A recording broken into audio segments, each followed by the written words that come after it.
السلام عليكم magacaygu waa Asma Maxamed Cali waxaan jeclaystay inaan kula wadaago afar qodob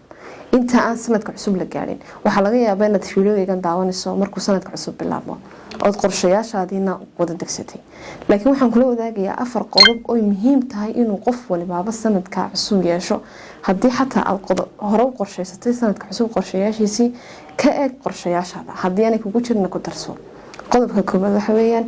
waa inaad adiga iyo xiriirka waa inaad hagaajisaa xiriirka adiga Ilaahay ka dhaxeeya oo mar walba oo xiriirka Ilaahay kala dhaxeeya uu wanaagsanaado wax walba way ku hagaagayaan qodobka labaadna waxa weeyaan waxa jira imika wax kugu soo dhacay inta aad daawanayso maskaxdaada ku soo dhacay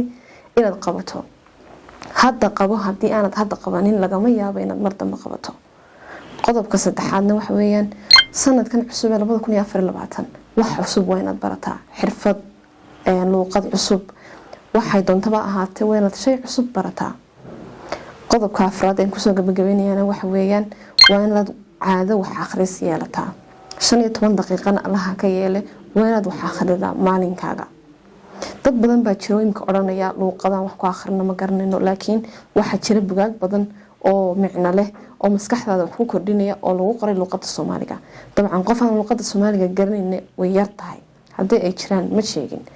waa inaad afarta qodob xooga saartaa qasab waxa weeyaan inaad 1% allaha ka yeele aad guuleysanaysid waad ku mahadsantihiin daawashadiina bye bye